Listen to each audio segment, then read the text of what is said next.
తెలంగాణలో కాంగ్రెస్ ప్రభుత్వం వచ్చి 2 ఏళ్లు పూర్తయింది. సో ఈ సందర్భంగా ఆదిలాబాద్ జిల్లాలో సీఎం రేవంత్ రెడ్డి పర్యటించారు. అయితే అక్కడ ప్రజాపాలన వారోత్సవాల సందర్భంగా డిసెంబర్ 1 నుంచి 6వ తేదీ వరకు 6 రోజుల పాటు ఈ ప్రజాపాలన వారోత్సవాలు అనేది జరగబోతున్నాయి. ఈ సందర్భంగా రేవంత్ రెడ్డి అక్కడ బహిరంగ సభలో ప్రసంగిస్తున్నారు.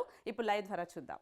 నేను చాలా సందర్భాలలో చెప్పిన ఎన్నికలు వచ్చినప్పుడే రాజకీయాలు, ఎన్నికలు ముగిసిన వెంబడే అభివృద్ధి కార్యక్రమాలను అమలు చేయడము, సంక్షేమ పథకాలను పేదలకు అందించడమే మా లక్ష్యమని, సంక్షేమాన్ని అభివృద్ధిని రెండు కళ్ళలాగా భావించి 4 కోట్ల తెలంగాణ ప్రజల యొక్క అభ్యున్నతి కోసమే మా ప్రభుత్వం అహర్నిశలు కృషి చేస్తుంది, నిరంతరం పనిచేస్తుంది. గత 2 సంవత్సరాలలో ఇక్కడ చాలామంది చదువుకున్న యువకులు ఉన్నారు, పాత్రికేయ మిత్రులు ఉన్నారు.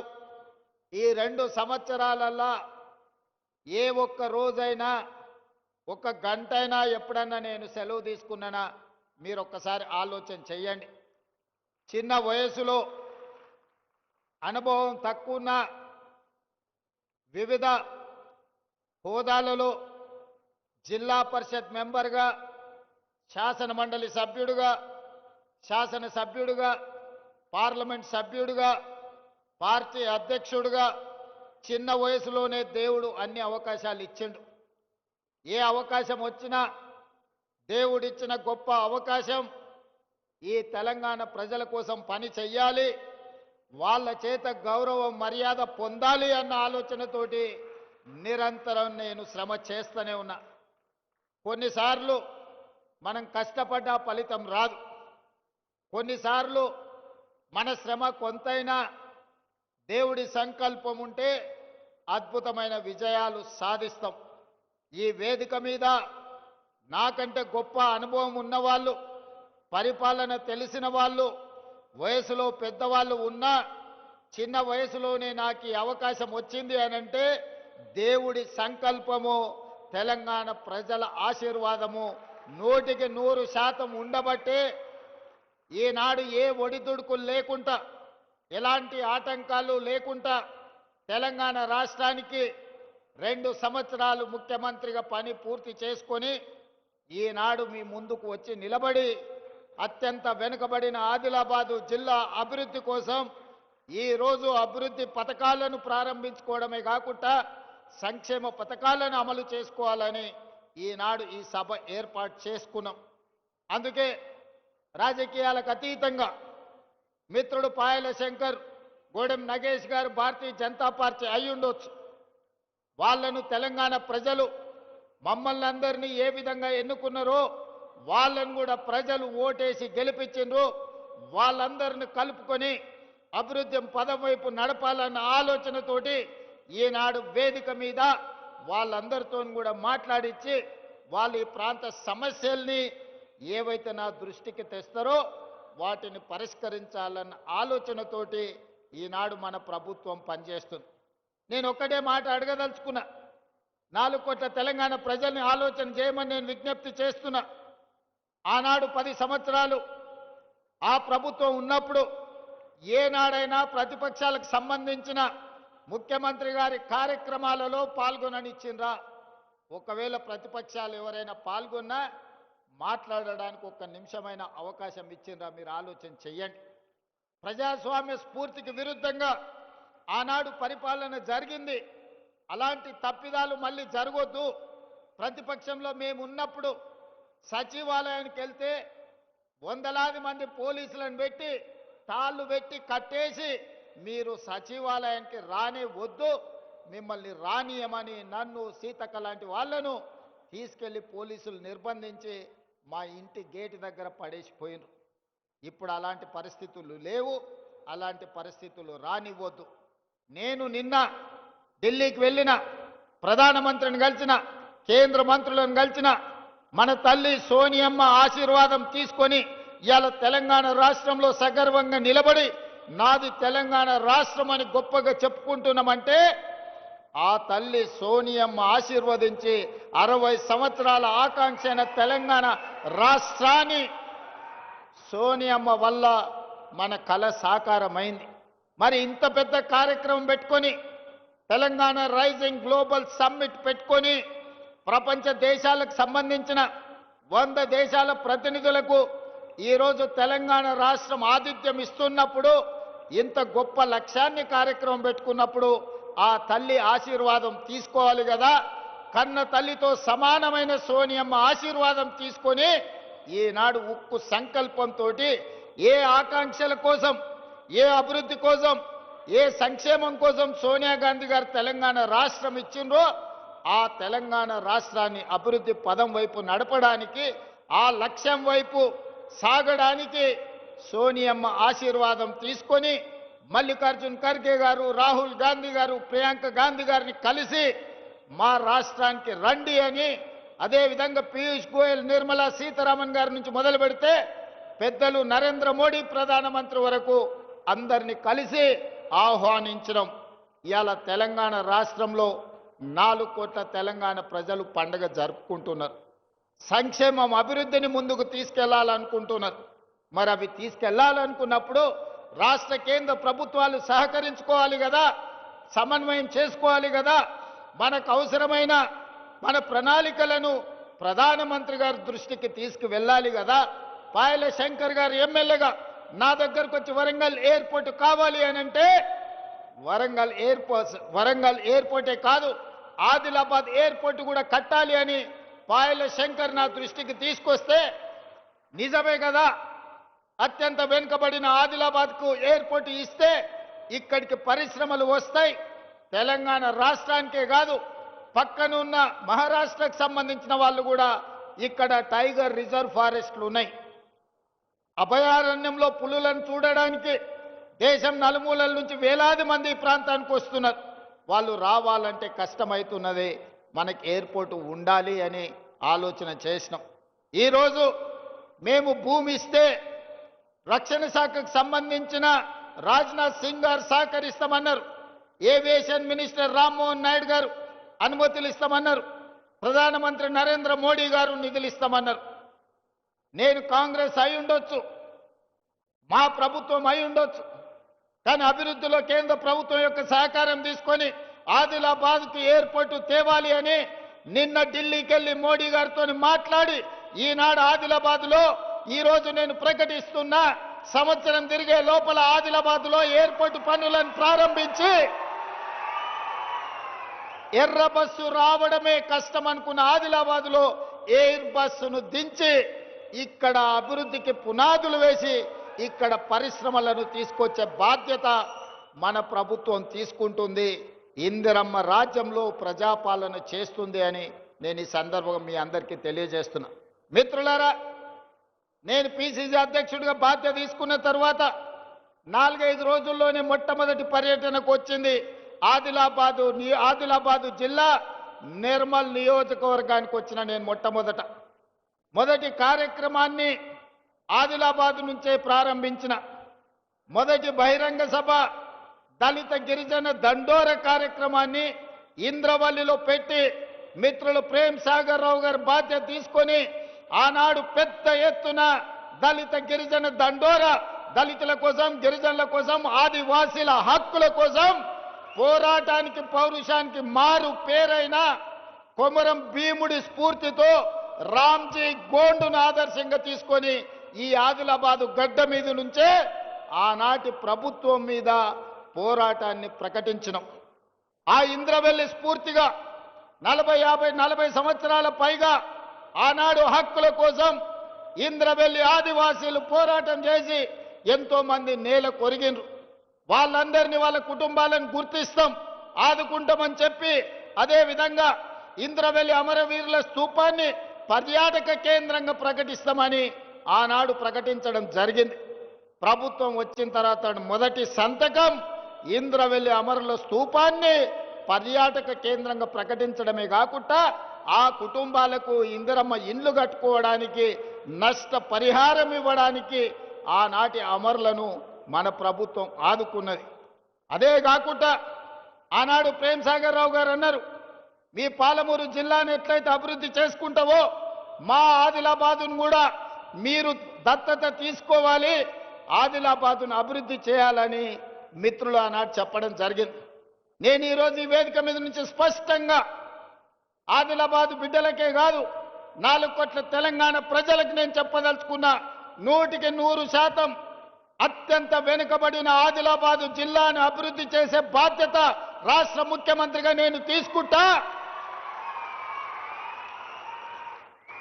రాబోయే 2 నెలల్లో ప్రత్యేకమైన ప్రణాళికలు తీసుకొని ఇక్కడికే వచ్చి ఎంపీ నగేష్ గారు చెప్పినట్టు ప్రతి నియోజకవర్గానికి ఉమ్మడి ఆదిలాబాదు జిల్లా యొక్క అభివృద్ధికి సంబంధించి సమీక్ష సమావేశాలు కలెక్టర్లను వివిధ శాఖల అధికారులను అక్కడికే పిలిపించి రోజు మొత్తం సమీక్ష చేసి మీ సమస్యలకు పరిష్కారం చూపించి మీ అభివృద్ధి పనులకు నిధులను మంజూరు చేసే బాధ్యత నేను తీసుకుంటా. మళ్ళీ తొందరలోనే ఆదిలాబాద్కు వచ్చి అభివృద్ధి మీద సమీక్ష చేస్తా. అదేవిధంగా సాగునీరు ఆనాడు ప్రాణహిత చేవెళ్ల ప్రాజెక్టు 2007-8లో డాక్టర్ వైఎస్ రాజశేఖర రెడ్డి గారు తుమ్మిడేటి నుంచి మొదలుపెట్టి చేవెళ్ల వరకు 16 లక్షల ఎకరాలు 38,500 కోట్ల రూపాయలతోని పనులను ప్రారంభించాడు. దానికి కాక వెంకటస్వామి గారు డాక్టర్ బాబాసాహెబ్ అంబేద్కర్ గారి పేరు పెట్టాలి, ఆదిలాబాద్కు నీళ్లు ఇవ్వాలని ఆనాడు కాక వెంకటస్వామి గారు ప్రయత్నం చేస్తే వైఎస్ రాజశేఖర రెడ్డి గారు డాక్టర్ బాబాసాహెబ్ అంబేద్కర్ ప్రాణహిత చేవెళ్ల ప్రాజెక్టును పనులు ప్రారంభించడమే కాకుండా ఆదిలాబాద్కు నీళ్లు ఇవ్వాలి అని వందలాది కోట్ల రూపాయలు ఖర్చు పెట్టి ప్రాంతంలో పనులు చేసిండ్రు. కానీ తెలంగాణ రాష్ట్రం వస్తే ఈ ప్రాజెక్టులు వేగంగా పనులు అవుతాయి, మీకు నీళ్లు వస్తాయని మేము అనుకున్నాం. పాపం ఒక పెద్దాయన రూపంలో మీకు దయ్యమై పట్టిండు, మీ ప్రాజెక్టును కాలగర్భంలో కలిపిండు. ఆయన ఉద్దేశం ఏందో దురుద్దేశం ఏందో నాకు తెలియదు. పేరు మార్చిండు, ఊరు మార్చిండు, అంచనాలు మార్చిండు. పేరు కాళేశ్వరమైంది, ఊరు ఇంకెక్కడికో పోయింది. అంచనాలు 1,50,000 కోట్లయినాయి. 10 ఏళ్ళు తిరిగే లోపల 1,00,000 కోట్లు ఖర్చు పెట్టిండు. కాళేశ్వరం కడితే 3 ఏళ్లలోనే కూలేశ్వరం అయిపోయి కూలిపోయింది. ఆదిలాబాద్కు మాత్రం చుక్క నీరు రాలే. ఆయన ఇంట్లో కనక వర్షం కురిసింది తప్ప మన భూముల్లో బీడు భూముల్లో చుక్క నీరు రాలే. అందుకే ఇవాళ ఈ వేదిక మీద నుంచి స్పష్టంగా మీ అందరికీ మాట ఇవ్వదలుచుకున్న మిత్రులు నగేష్ గారికి శంకర్ గారికి కూడా విజ్ఞప్తి చేస్తున్నా. ఆనాడు ఉమ్మడి రాష్ట్రంలో 148 మీటర్ల ఎత్తుకు అనుమతి ఇచ్చిండ్రు. కానీ ఆనాటి ప్రభుత్వం 152 మీటర్ల ఎత్తుకు అనుమతిస్తే ఆదిలాబాద్లో పెద్ద ఎత్తున సాగునీరు అందించవచ్చని ప్రణాళికలు ఉన్నాయి. దానికి కొంత మహారాష్ట్ర ప్రభుత్వం అభ్యంతరం పెట్టింది.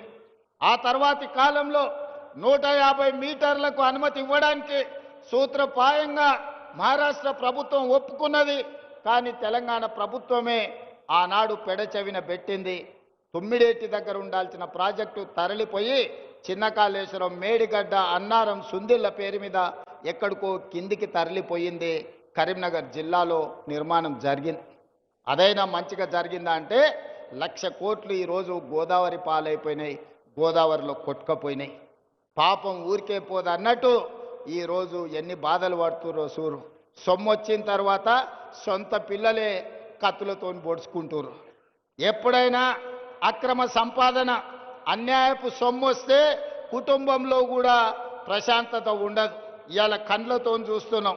బిడ్డో దిక్కు, కొడుకో దిక్కు, అల్లుడో దిక్కు, ఆయన శాతగాక ఎక్కడ వండుకున్నాడో మీరు అందరు చూస్తున్నారు. ప్రజల సొమ్ము తిన్నోడు ఎవడు బాగుపడడు. ఇవాళ ప్రజలకింత చేస్తే మనం ఏదన్నా దాంట్లో బుక్క తిన్నామంటే అర్థం ఉంది. కానీ ప్రజలందరినీ ఎండబెట్టి పండబెట్టి ఉన్నదంతా మనమే తింటే నాది నాదే నీది కూడా నాదే అన్నాడు చరిత్రలో ఎవ్వడు బాగుపడ్డాడు లేడు. ఇవాళ నడుస్తున్న చరిత్ర కూడా అదే. ఇవాళ పైసల పంచాయతీ తప్ప వాళ్ళ ఇంట్లో ఇంకో పంచాయతీ లేదు. అందుకే ఈరోజు 150 మీటర్ల ఎత్తున ప్రాణహిత చేవెళ్ల తుమ్మిడియేటి దగ్గర ప్రాజెక్టు కట్టాలి అని మా సాగునీటి పారుదల శాఖ మంత్రి ఉత్తమ్ కుమార్ రెడ్డి గారికి ఆదేశాలు ఇవ్వడం జరిగింది. ప్రాజెక్టును అంచనా వేయడానికి నిన్న మొన్ననే టెండర్లు పిలిచినాం. దీనికి సంబంధించి తొందరలోనే ఆదిలాబాద్ జిల్లా వ్యవసాయ భూములకు మీ గోదావరి జలాలను తరలించి ప్రతి ఎకరాకు నీళ్లు ఇవ్వాలి అన్న లక్ష్యంతో తుమ్మిడిఎట్టి దగ్గర ప్రాణహిత చేవెళ్ల ప్రాజెక్టును మళ్ళీ కడతాం. ప్రారంభోత్సవానికి పనుల ప్రారంభోత్సవానికి తిరిగి నేను వస్తా అని తెలియజేస్తున్నా. ఆనాటి నిర్లక్ష్యాన్ని సరిదిద్ది ఈనాటి ఆదిలాబాదుకు సాగునీరును అందించి ఈ ప్రాంత రైతాంగాన్ని ఆదుకునే బాధ్యత ప్రజా పాలన ఇందిరమ్మ రాజ్యం తీసుకుంటది. దానికి మా ఎంపీ గారు ఎమ్మెల్యే గారి సహకారం, పక్కనున్న మహారాష్ట్రలో బీజేపీ ప్రభుత్వం ఉంది. మా మిత్రులకు పెద్ద ఎత్తున ఢిల్లీలో పరపతి ఉంది. వాళ్ళ పరపతి కొంత వాడితే మన ప్రాజెక్టులకు అనుమతి వస్తుంది. ఎంబడే పనులను ప్రారంభించుకుందాం. ఎంత ఖర్చైనా ప్రాణహిత చేవెళ్ల తుమ్మిడియేటి దగ్గర కట్టి ఆదిలాబాదు జిల్లాకు నీళ్ళు ఇచ్చే బాధ్యత మన ప్రభుత్వం తీసుకుంటుంది. అదేవిధంగా సిమెంట్ కార్పొరేషన్ ఆఫ్ ఇండియా ఆధ్వర్యంలో ఉన్న సిమెంట్ కంపెనీ మూతబడ్డది. ఈ ప్రాంతంలో అపారమైన సున్నపు గనులు ఉన్నాయి. ఇక్కడ సిమెంట్ కంపెనీ పెడితే బ్రహ్మాండంగా నడుస్తుంది. కేంద్ర ప్రభుత్వంతో మాట్లాడి తొందరలోనే ప్రైవేట్ పెట్టుబడిదారులను తీసుకొచ్చి ఇక్కడ పెద్ద ఎత్తున సిమెంట్ కంపెనీని మళ్ళీ ప్రారంభింపజేసి ఈ ప్రాంతంలో ఉండే నిరుద్యోగ యువకులకు వేలాది మందికి ఉద్యోగ ఉపాధి అవకాశాలు కల్పించి వ్యాపార కేంద్రంగా ఆదిలాబాదును తీర్చిదిద్దే బాధ్యత మన ప్రభుత్వం తీసుకుంటుంది. మీకు సిమెంట్ పరిశ్రమను ప్రారంభించే విధంగా మన ప్రభుత్వం చర్యలు చేపడుతుంది. అదేవిధంగా విద్య, నేను మొదటి నుంచి కూడా నేను చెప్తున్నా, ఎక్కడైతే ఎడ్యుకేషన్, ఎక్కడైతే ఇరిగేషన్ ఉంటుందో, ఎక్కడైతే కమ్యూనికేషన్ ఉంటుందో ఆ ప్రాంతం అభివృద్ధి చెందుతుంది. ఆదిలాబాదును ఎడ్యుకేషన్ విషయంలో, ఇరిగేషన్ విషయంలో, కమ్యూనికేషన్ విషయంలో ఖచ్చితంగా ప్రభుత్వం లక్ష్యం పెట్టుకొని ముందుకు వెళ్తుంది. Young India integrated residential schools ఇచ్చిన మీ ఐటీఐలను వివేక్ వెంకటస్వామి గారు ఏటీసీలుగా అడ్వాన్స్డ్ టెక్నాలజీ సెంటర్లుగా మార్చిన, మీకు మెడికల్ కాలేజీలు ఇచ్చిన, ఈనాడు ఎంతో కాలం నుంచి పెండింగ్ ఉన్న యూనివర్సిటీ ఆదిలాబాద్కి ఇవ్వాలన్నారు. మొన్నటి వరకు ఖమ్మంలో కూడా లేదు. అందుకే ఖమ్మంకు డాక్టర్ మన్మోహన్ సింగ్ గారి పేరు మీద ఎర్త్ సైన్సెస్ యూనివర్సిటీని ఇచ్చి 3 రోజుల క్రితం ప్రారంభించుకోవడం జరిగింది. తప్పకుండా వచ్చే సమీక్ష తర్వాత ఆదిలాబాద్కు యూనివర్సిటీని ఇచ్చే బాధ్యత మా ప్రభుత్వం తీసుకుంటుంది. సమన్వయం చేసుకోవడానికి సుదర్శన్ రెడ్డి గారికి సూచన చేస్తున్నా. అందరితోని మాట్లాడి ఎక్కడ యూనివర్సిటీ ప్రారంభించాలనో కూడా స్థలాన్ని సేకరించండి. మా శంకర్ ఆదిలాబాద్ అంటాడు, మా బొజ్జు ఖానాపూర్ అంటాడు, మా ప్రేమ్ సాగర్ రావు గారు మంచిర్యాల అంటాడు. ఇంకా మా వివేక్ అన్న, మా వినోద్ అన్న మళ్ళీ ఎక్కడంటారో తెలియదు. జిల్లాకి ఎన్నిక నాకు అభ్యంతరం లేదు. ఇక మీరు తలా ఓ దిక్కు కూలితే నాకు కష్టం అవుతుంది. మీరు అందరు కలిసి ఒక అభిప్రాయానికి రాండి. నాకైతే ఇంద్రవెల్లిలో కడితే బాగుంటుందని అనిపిస్తుంది. నా మనసుకైతే ఆడ బావోజీ ఆడ జాతర ఉన్నది, నాగోబా జాతర, అక్కడ ఇంద్రవెల్లిలో కడితే మంచిగా ఉంటుంది. అక్కడికి వచ్చేటోళ్ళు ఉంటారు. ఇంద్రవెల్లి యూనివర్సిటీ అని పెట్టుకుంటే చరిత్రలో కూడా గొప్ప పేరు ఉంటుంది. కొమరం భీముడి పేరు పెట్టుకుంటే ఇంకా గొప్పగా ఉంటుంది. మరి మీరందరూ, ఇది నా సూచన మాత్రమే, నా నిర్ణయం కాదు. ఇక మళ్ళీ ముఖ్యమంత్రి గారు నిర్ణయం తీసుకున్నాక మళ్ళీ మమ్మల్ని ఎందుకు అడుగుతున్నారు అని అంటారు ఎవరన్నా. నేను సూచనే చేస్తున్నా. మీరు అందరూ కూర్చొని ఒక కొలిక్కి రాండి. ఆదిలాబాద్కు యూనివర్సిటీ ఇచ్చే బాధ్యత నాది. అనుమతి ఇచ్చేది నేను, కానీ ఎక్కడ పెట్టుకోవాలనేది ఇక మీరే కూర్చొని మాట్లాడుకోరా. మళ్ళీ ఆ పంచాయతీలకు మాత్రం నన్ను లాగకండి. మీకు యూనివర్సిటీ ఇచ్చి మన పిల్లల్ని చదువుకునేటట్టు, చదువుకున్న వాళ్ళకు ఉద్యోగాలు ఇప్పించే బాధ్యత నాది. అదేవిధంగా తెలంగాణ ఉద్యమం అంటేనే నిరుద్యోగ సమస్య. నీళ్లు, నిధులు, నియామకాలు అన్నారు. మరి నియామకాలు ఎవరికి వచ్చినాయో మీకు తెలుసు. వాళ్ళ ఇంట్లో ఎంతమందికి ఉద్యోగాలు వచ్చినాయో తెలంగాణ వచ్చినాక మీరే చూసారు, నాకంటే ఎక్కువ. మరి ప్రజలకు రాలే. అందుకే 10 ఏళ్ళు ఖాళీలుగా ఉన్న ఉద్యోగాలను భర్తీ చేయాలని వచ్చిన సంవత్సరం నుంచే, వచ్చిన రోజు నుంచే మొదలుపెట్టి సంవత్సరం తిరిగే లోపల తెలంగాణ రాష్ట్ర ప్రభుత్వంలో 60,000 ఉద్యోగ నియామకాలు చేపట్టి ఎల్బీ స్టేడియంలోనే ప్రజల సాక్షిగా 61,000 మందికి నియామక పత్రాలు ఇచ్చినాం. గ్రూప్ 1లో మనం ఉద్యోగాలు ఇస్తే 15 ఏళ్ల నాటి ప్రభుత్వం నియామకాలు చేపట్టలే. నేను ప్రక్షాళన చేసి తెలంగాణ పబ్లిక్ సర్వీస్ కమిషన్ పెద్ద ఎత్తున పారదర్శకంగా పరీక్షలు నిర్వహించి 563 మంది గ్రూప్ 1 అధికారులను ఆనాడు సెలెక్ట్ చేస్తే కోట్ల రూపాయలు ఇచ్చి కొనుక్కున్నారని పేదోళ్ళ పిల్లల్ని వాళ్ళ చదువులను వాళ్ళని అవమానించారు. అందుకే కోర్టుకెళ్ళి తప్పుడు ఆరోపణలు కొట్టేపిచ్చి ఈరోజు 562 మంది గ్రూప్ 1 అధికారులను తెలంగాణను అభివృద్ధి చేయడానికి, తెలంగాణ పునర్నిర్మాణంలో భాగస్వాములు చేయడానికి వాళ్ళకు ఉద్యోగాలు ఇచ్చినాం. గ్రూప్ 2లో దాదాపుగా 785 మందికి ఉద్యోగ నియామక పత్రాలు ఇచ్చినాం. అదేవిధంగా పోలీస్ శాఖ కావచ్చు, వైద్య ఆరోగ్య శాఖ కావచ్చు, వివిధ శాఖలల్లో 61,000 ప్రభుత్వ ఉద్యోగాలు తలలు లెక్కగట్టి ఎల్పి స్టేడియంలో రాష్ట్ర ప్రభుత్వంలో ఉద్యోగ నియామకాలు చేపట్టిన చరిత్ర దేశంలోనే తెలంగాణ రాష్ట్రానికి దక్కింది. ఇవి సరిపోతాయంటే సరిపోవు. రాబోయే రోజుల్లో ఇంకో 40,000 ప్రభుత్వ ఉద్యోగ నియామకాలకు ప్రక్రియ చేపట్టి ఈ సంబరాలు ముగిసిన వెంటనే సమీక్ష చేసి ఇంకో 40,000 ఉద్యోగాలు, మొత్తం 1 లక్ష ప్రభుత్వ ఉద్యోగ నియామకాలు చేపట్టి మా నిరుద్యోగ యువకులకు ఊర్ల సర్పంచులు, వార్డు మెంబర్లు, ఎన్నికలు, రాజకీయాలను తిరగకండి. పోటీ పరీక్షలకు తయారు కాండి. మీరు అధికారులు కావాలి, మీరు డాక్టర్లు, లాయర్లు, ఇంజనీర్లు కావాలి, మీరు ఐఏఎస్లు, ఐపీఎస్లు కావాలి, తెలంగాణ రాష్ట్ర పునర్నిర్మాణంలో భాగస్వాములు కావాలి. అప్పుడే మీ అన్న రేవంత్ అన్న సంతోషంగా ఉంటాడు. మా యువకులు చదువుకొని తెలంగాణ రాష్ట్రానికే కాదు దేశ స్థాయిలో ఐఏఎస్లు, ఐపీఎస్లు ఏ రాష్ట్రానికి పోయినా నాది తెలంగాణ, నేను తెలంగాణ నుంచి ఐఏఎస్ అయి మధ్యప్రదేశ్, మహారాష్ట్ర, రాజస్థాన్, గుజరాత్ ప్రతి రాష్ట్రంలో మన పిల్లలు ఐఏఎస్లు, ఐపీఎస్లు కావాలన్నదే నా లక్ష్యం. అందుకే బాగా చదువుకోండి. మీకు స్కాలర్షిప్లు ఇచ్చే బాధ్యత, మీకు చదువుకోవడానికి పాఠశాలల నుంచి యూనివర్సిటీల వరకు ఇచ్చే బాధ్యత, మిమ్మల్ని ప్రోత్సహించే బాధ్యత ఈ ప్రభుత్వం తీసుకుంటుంది. ఇక మా అక్కలు, ఆడబిడ్డలు, అంతకుముందు సంఘాలు ఒకప్పుడు గొప్పగా ఉండే, మధ్యలో ఆయన గారు మొత్తం దివాలా తీపిచ్చిండు. మా అక్కల్ని అందరిని ఒక దగ్గర కూర్చోబెట్టకుండా ఆడాడ కూర్చోబెట్టిరా మీరందరూ. వాళ్ళందరూ ఒక్క దగ్గర ఉంటే జరసేపు వాళ్ళతో మాట్లాడేటోళ్ళని. అంతకుముందు మా అక్కలు అమ్మగారింటికి పోవాలన్నా, అమ్మవారిని దర్శించుకోవాలన్నా, జోగులాంబ జాతరకు పోవాలన్నా, భద్రాద్రి రాములవారి దగ్గరికి పోవాలన్నా, లేకపోతే యాదగిరిగుట్ట లక్ష్మీ నరసింహస్వామిని దర్శించుకోవాలన్నా ఇంటి ఆయన దగ్గర నన్ను చేయి చాపాలి, లేకపోతే కన్న కొడుకు దగ్గర నన్ను చేయి చాపాలి. వాళ్ళు ఇస్తే ఇచ్చినట్టు, ఇవ్వకపోతే మనసులో దుఃఖం ఉండేది, బయటికి చెప్పుకునే పరిస్థితి లేకపోయేది. దసరాకు అడిగితే ఉగాది కోదులే అనేటోళ్ళు. కానీ ఇవాళ మా అక్కలు చెప్పాలి, మీ తమ్ముడు, మీ అన్న రేవంత్ రెడ్డి ముఖ్యమంత్రి అయినాక ఏ బస్సులన్నా మిమ్మల్ని ₹1 అడిగినరా అక్క? అడిగినరా? మా ఆడపిల్లలు చెప్పాలి. ₹1 టికెట్ అన్న పెట్టిరా? 8,100 కోట్ల రూపాయలు ఈ 2 ఏళ్లలో మీ బస్సు కిరాయి పైసలు ఈ ఇందిరమ్మ ప్రభుత్వం కట్టింది. ఆడబిడ్డలకు బస్సులో ఉచిత ప్రయాణం ఇచ్చినాం.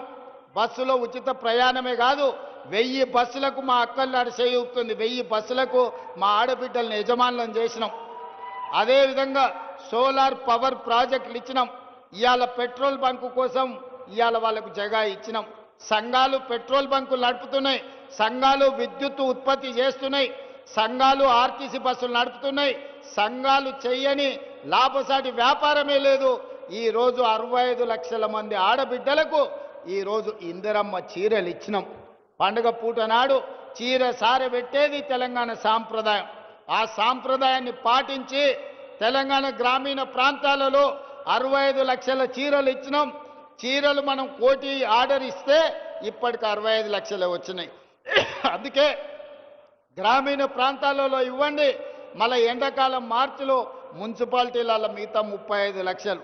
అందుకే ఈనాడు 1 కోటి మంది ఆడబిడ్డలకు 1 కోటి చీరలు పంచడమే కాదు, 1 కోటి మంది ఆడబిడ్డలను రాబోయే 10 ఏళ్లలో కోటీశ్వరులను చేసి నగదు మా ఆడబిడ్డల చేతుల్లో ఉంటే ఆ కుటుంబం గౌరవం ఉంటుంది, ఆ కుటుంబంలో పిల్లలు చదువుకుంటారు, ఆ ఇంటి మర్యాద నిలబడుతుంది.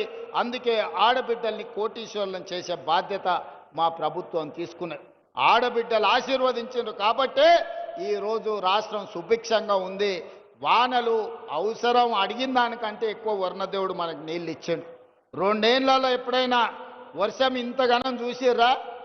ఎక్కడ ఆడబిడ్డలు సంతోషంగా ఉంటారో అక్కడ పాడి పంటలు సమృద్ధిగా పండుతాయని పెద్దలు చెప్పారు.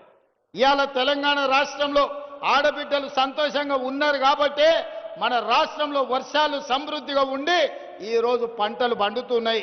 దేశంలోనే వరి పంట మొదటి స్థానంలో తెలంగాణ రాష్ట్రం నిలబడ్డది. పండించిన పంట నాడు ఊరేసుకుంటే ఊరేసుకున్నట్టే ఆయన అన్నాడు. చివరి గింజ వరకు నేను కొంటాను, సన్న వడ్లు పండించండి, 500 బోనస్ ఇస్తాని ఇవాళ రైతులు పండించిన సన్న వడ్లకు 500 రూపాయల బోనస్ ఇచ్చినాం. మరి ఆ సన్న వడ్లు ఎక్కడికి పోయినాయి?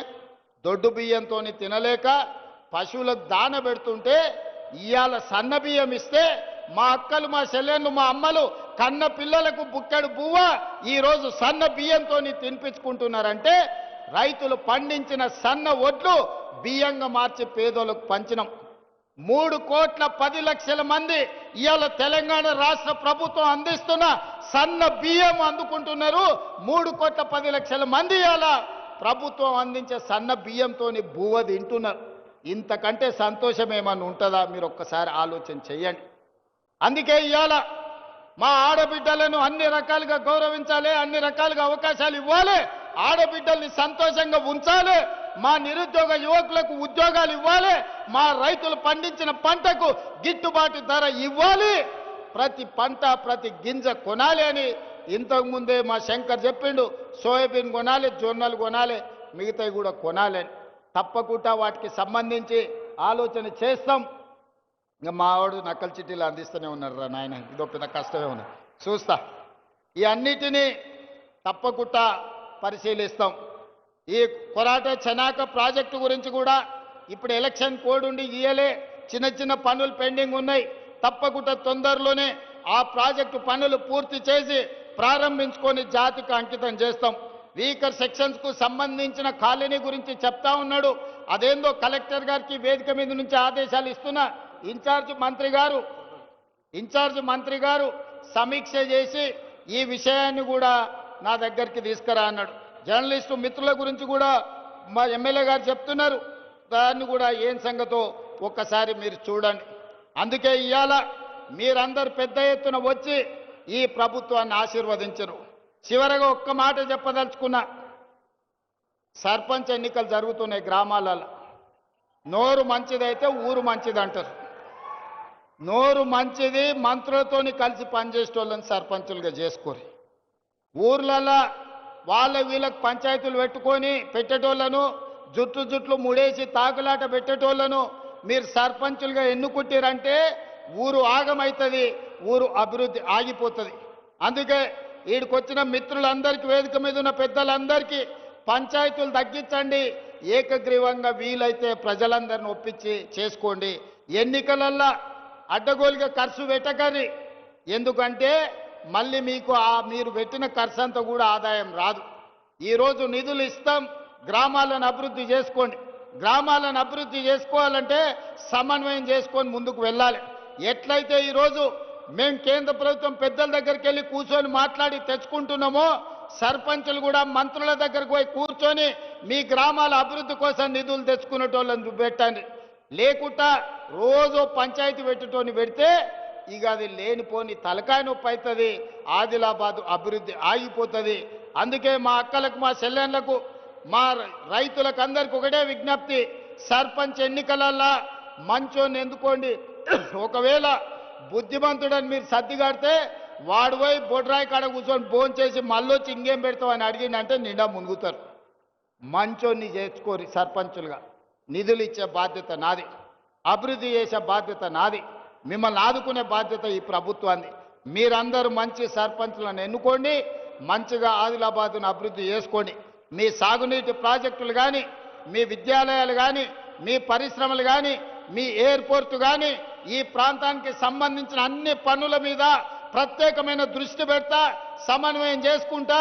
జూపల్లి కృష్ణారావు గారు, పెద్దలు సుదర్శన్ రెడ్డి గారు ప్రతి క్షణం ఆదిలాబాదు జిల్లా నాయకత్వంతో సమన్వయం చేసుకొని తప్పకుండా ఆదిలాబాదును ఆదర్శంగా నిలబెట్టి రాష్ట్రంలోనే అభివృద్ధి చెందిన మొదటి జిల్లాగా, అదేవిధంగా మొదటి జిల్లాగా మేము తప్పకుండా అభివృద్ధి చేస్తాం.